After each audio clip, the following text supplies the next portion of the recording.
Hello बच्चों, अगर आप सीयूटी की तैयारी कर रहे हो और आप इस बात से परेशान हो कि सिलेबस क्या है, एलिजिबिलिटी क्या है, कितने मार्क्स से क्वेश्चन आने वाले हैं, कितने क्वेश्चंस आने वाले हैं, एक क्वेश्चन कितने मार्क्स का होगा, नेगेटिव मार्किंग क्या है, सिलेबस क्या है, कौन सी बुक आने वाली है, कौन सी बुक नहीं आने वाली है, किस चैप्टर कौन सा टॉपिक इंपॉर्टेंट है, कौन सा टॉपिक इंपॉर्टेंट नहीं है, तो ये वीडियो आपके लिए अल्टीमेट होने वाली है। इस वीडियो में मैं आपके जितने भी डाउट्स हैं सारे डाउट्स क्लियर कर दूंगा। शुरुआत करते हैं वीडियो की। सीयूटी इकोनॉमिक्स सिलेबस, हम लोग इस सिलेबस में इस वीडियो में कोशिश करेंगे आपको बोर्ड से होते हुए सीयूटी के बारे में समझाया जाए। समझ में आ रहा है मेरी बात? अभी आप लोग कहाँ पर हो? बोर्ड में हो। आपको चाहिए एक सीयूटी से, सीयूटी की हेल्प से आप क्या कर पाओगे, एक अच्छा कॉलेज ले पाओगे। ठीक है, अच्छा कॉलेज ले पाओगे आप सीयूटी की हेल्प से। तो हम बोर्ड से सीयूटी को समझेंगे। बोर्ड से सीयूटी को समझेंगे, बोर्ड्स वर्सेस सीयूटी करके देख लेते हैं बोर्ड्स और सीयूटी में डिफरेंस क्या। अगर हम टोटल मार्क्स के बारे में बात करें, टोटल मार्क्स अगर हम देखें तो बोर्ड्स में अगर आप इकोनॉमिक्स पेपर दे रहे हो तो 100 मार्क्स का पेपर होगा पूरा। वैसे तो 80 नंबर का होगा, 20 नंबर प्रोजेक्ट से मिलेंगे तो 100। सीयूटी का कितना होगा? सीयूईटी का 250 का होगा। ठीक है, 250, 250, डबल, मोर देन डबल। ठीक है। दूसरी चीज क्या है बच्चों? दूसरी चीज है पैटर्न। पैटर्न क्या है? सीयूटी का पूरा पेपर जो आएगा एमसीक्यूज बेस्ड होगा। यहाँ पे क्या होगा, बोर्ड में क्या होगा, एमसीक्यूज भी आएंगे और सब्जेक्टिव क्वेश्चन भी आने वाले हैं। यहाँ पे क्या होने वाला है, मार्किंग स्कीम क्या है, सीयूटी में हर एक क्वेश्चन 5 नंबर का होगा, नेगेटिव मार्किंग रहेगी। यहाँ पे हर क्वेश्चन के अलग अलग नंबर हो सकते हैं। 6 नंबर का भी क्वेश्चन होगा, 5 नंबर का भी होगा। 5 नंबर का तो नहीं है, 4 नंबर का है, 3 नंबर का, 2 नंबर का, 1 नंबर के क्वेश्चन हो सकते हैं। ठीक है, इन नंबर का क्वेश्चन हो सकते हैं।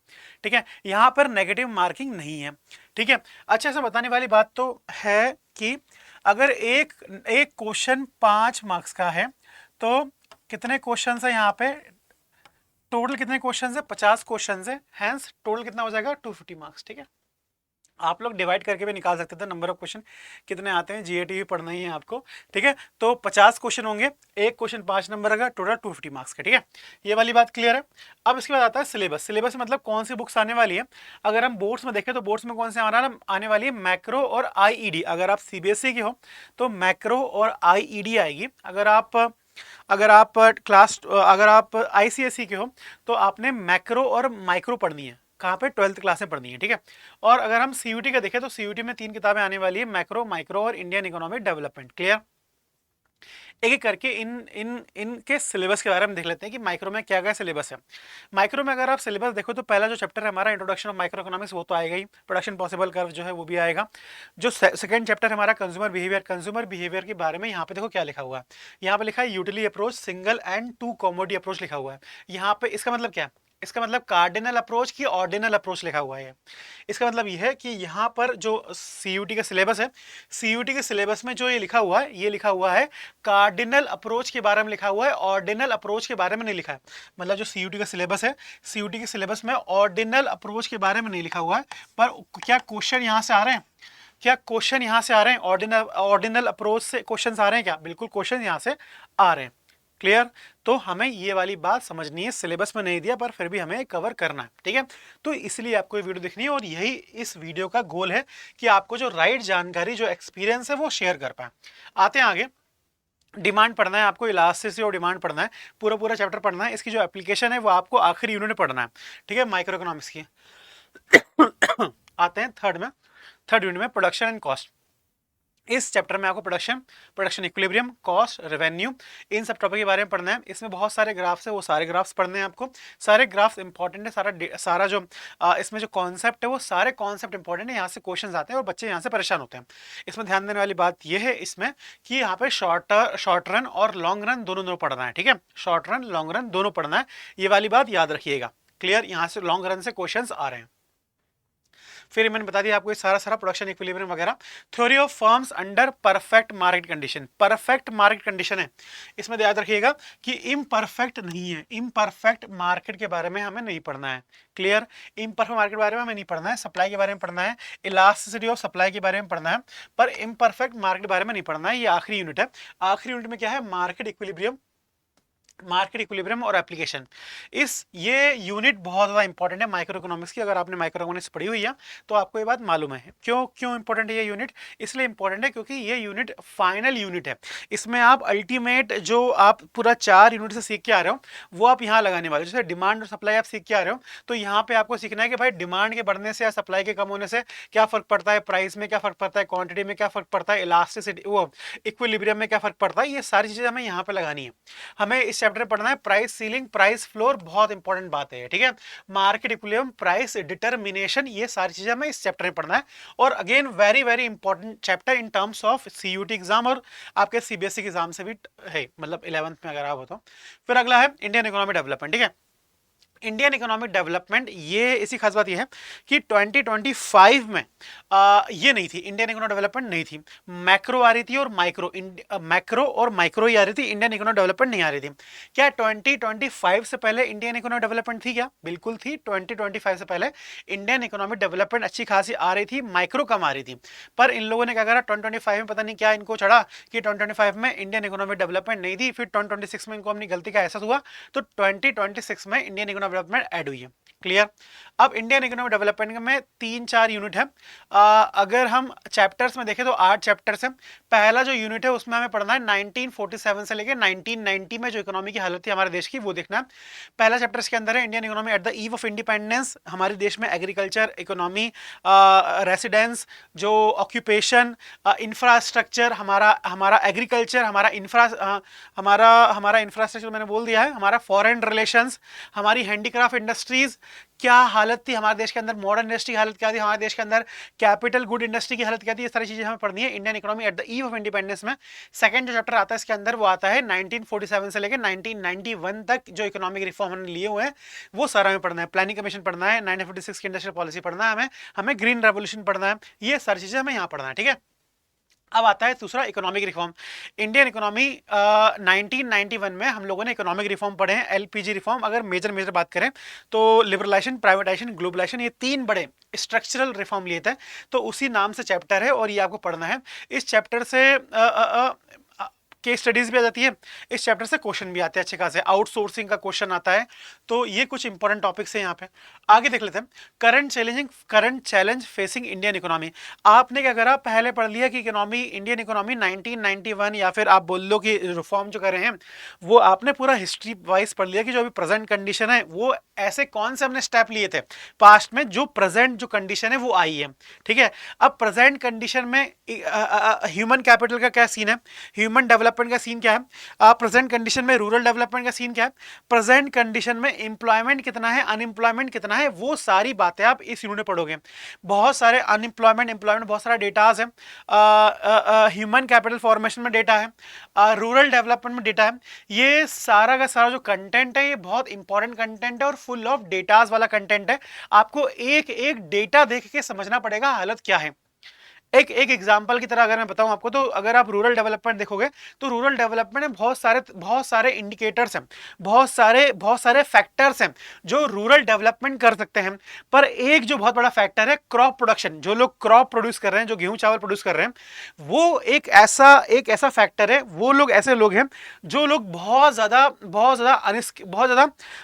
मतलब परेशानी फेस कर रहे हैं, जो बहुत ज्यादा आप पढ़ते हो ना अनस्किल्ड पढ़ते हो आप पढ़ते हो अंडर एम्प्लॉयमेंट पढ़ते हो आप, ये सारी की सारी चीजें, पॉवर्टी पढ़ते हो आप, ठीक है। ये सारी की सारी चीजें उस सेक्टर को ही लग रही है। अगर आप लाइफ स्टॉक सेक्टर देख लो या नॉन फार्म देख लो या फिर अगर फॉरेस्ट्री देख लो या फिर अगर आप फिशरीज सेक्टर देख लो, ये सारे सेक्टर रूरल डेवलपमेंट में या फिर बोल लो एग्रीकल्चर में ठीक ठाक चल रहा है। पर अगर आप सिर्फ ये सेक्टर देखो तो ये सेक्टर परेशान हो रहा है। तो पूरे चैप्टर में इस सेक्टर को कैसे इंप्रूव करा जाए ये वाली बात चल रही है रूरल डेवलपमेंट में। आगे आते हैं डेवलपमेंट एक्सपीरियंस ऑफ इंडिया। इसमें हमें देखो डेवलपमेंट एक्सपीरियंस ऑफ इंडिया में हमें इंडिया चाइना पाकिस्तान को कंपेयर करना।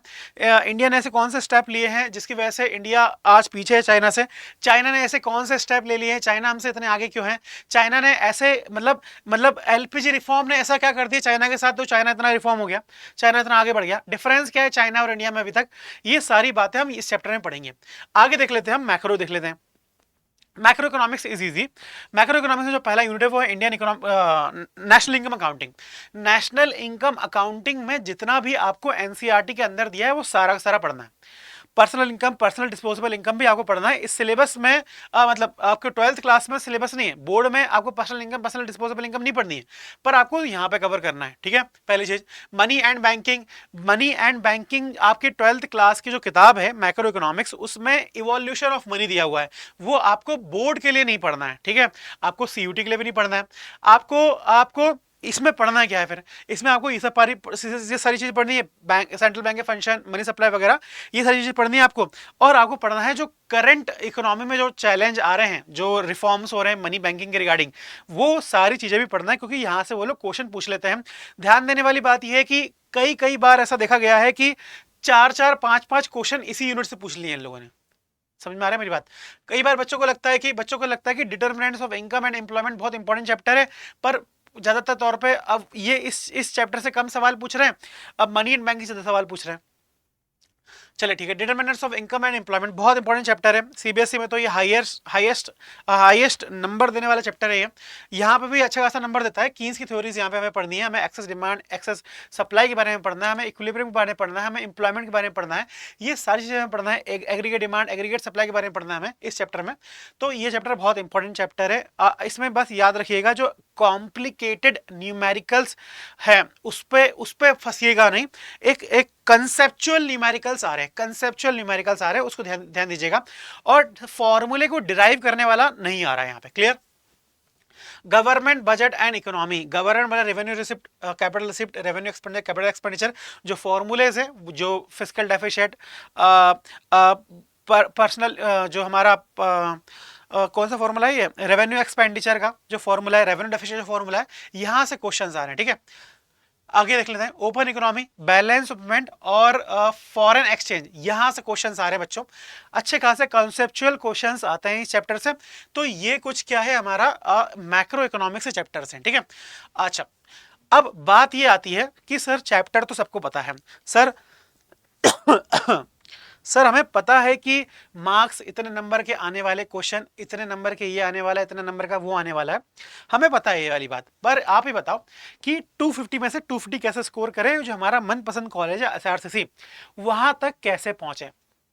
बच्चों बहुत इजी है। अभी बच्चों अभी जब हमारी बात हुई टॉपर से, और टॉपर्स के लगातार कंटिन्यू जब हमने बात भी करी है, तो वो भी उनका भी जवाब यही होता है कि आपको पूरे साल भर कंसिस्टेंटली तैयारी करनी है, साल भर कंसिस्टेंटली तैयारी करनी है। आपको एनसीईआरटी पढ़नी है, आपको उसके बेस्ड क्वेश्चंस लगाने हैं, जो भी आपने कॉन्सेप्ट पढ़ा है आपने प्रीवियस ईयर क्वेश्चंस लगाना है। प्रीवियस ईयर क्वेश्चन के लिए जो हमारे पास बुक है वो बेस्ट बुक है। आप अड्डा 247 में जाइएगा, वहां पे जो बुक मिलेगी आपको वो बेस्ट बुक है, उस बुक को आप ले सकते हो, हमारी बुक को। और आपको मॉक टेस्ट लगाना है, मॉक टेस्ट मिल जाएंगे आपको, और कंसिस्टेंट रह के एक साल तैयारी करनी पड़ेगी, आप तभी निकाल पाओगे आप एग्जाम को। देखो तैयारी करने के लिए हम आपको एक हैंड होल्डिंग दे सकते हैं। आज जब आप क्वेश्चन सॉल्व करोगे तो मालूम चलेगा कि कुछ कॉन्सेप्ट ऐसे हैं कि जो आपको परेशान कर देंगे, तो हम आपको एक हैंड होल्डिंग दे सकते हैं, आपकी हेल्प कर सकते हैं किस तरीके से आप कंसिस्टेंट रहो, अपना मनपसंद कॉलेज ले पाओ। हमने एक प्रोग्राम, बच्चों का मनपसंद प्रोग्राम हमने लॉन्च करा हुआ है। ये अगर आप सर्च करोगे अड्डा 247 तो आपको वहां मिल जाएगा। मैं आपको बताता हूं,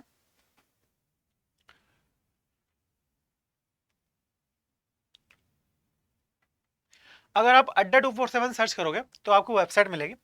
इस वेबसाइट में अगर आप यहाँ पे क्लिक करोगे, ऑल कोर्सेज में जाओगे, यूजी पीजी कोर्स में जाओगे, यूजी पीजी करना है ना मैं तैयारी, तो उसमें क्लिक करेंगे तो सीयूटी महापैक दिखेगा। सीयूटी महापैक में जब आप क्लिक करोगे तो यहाँ पे आपको सारी परेशानी का सॉल्यूशन मिलेगा। सारी परेशानी का सॉल्यूशन क्यों बोल रहा हूँ मैं आपको, यहाँ पे आपको देखो सीयूईटी की डोमेन बुक मिलेगी, जो आपको इकोनॉमिक्स कर रहे हो तो इकोनॉमिक्स किताब मिलेगी आपको, अगर बीएसटी कर रहे हो तो बीएसटी किताब मिलेगी, मैथ्स कर रहे हो मैथ्स किताब मिलेगी, अगर अकाउंट कर रहे हो तो उसकी रिस्पेक्टिव किताब मिलेगी, क्वेश्चंस मिलेंगे, उस किताब से बने हुए क्वेश्चंस मिलेंगे, फिर आपको एमसीक्यूज के क्वेश्चंस मिलेंगे, फिर आपको टेस्ट सीरीज मिलेगी, सारी की सारी चीजें आपको यहाँ मिल जाएगी सीयूटी प्रो में। इसके जो चार्जेस है बच्चों 18,000 है, इसकी फीस बहुत ज्यादा थी, इसकी फीस को ऑलरेडी कम कर दिया है, ठीक है। अगर आप इसमें प्रेप 37 अगर कूपन लगाओगे तो फीस कम हो जाएगी। अगर आपको ये नहीं लगाना है, तो अगर आपको और भी अगर डिस्काउंट चाहिए तो आप यहाँ पे EN30 कोड लगा सकते हो। रुको बताता हूं मैं आपको। अगर आप यहाँ पे EN30 कोड लगाओगे तो आपको और भी डिस्काउंट मिल जाएगा।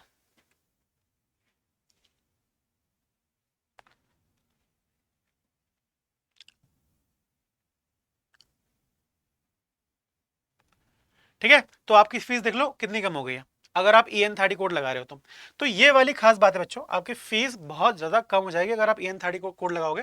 इसके अलावा मैं आपको, अगर आपको ये चीज़ परेशान कर रही है इतना, अगर आपको बुक्स वगैरह नहीं चाहिए, सिर्फ आपको क्लासेस चाहिए जो बहुत इंपॉर्टेंट है, तो वो आपको यहाँ मिलेगी आपको बच्चों, RM 2.0 बैच में। ठीक है, यहाँ पे आपकी फीस भी कम है, यहाँ पे आपको क्लासेस मिल जाएंगी जो जरूरी है। अगेन आप EN30 कोड लगाओगे यहाँ पे तो इसकी फीस और भी कम हो जाएगी, और जितना पॉसिबल हम डिस्काउंट दे सकते हैं उतना और डिस्काउंट आपको मिल जाएगा। ठीक है, कोई और परेशानी हो तो डिस्क्रिप्शन बॉक्स में आप जा सकते हो। थैंक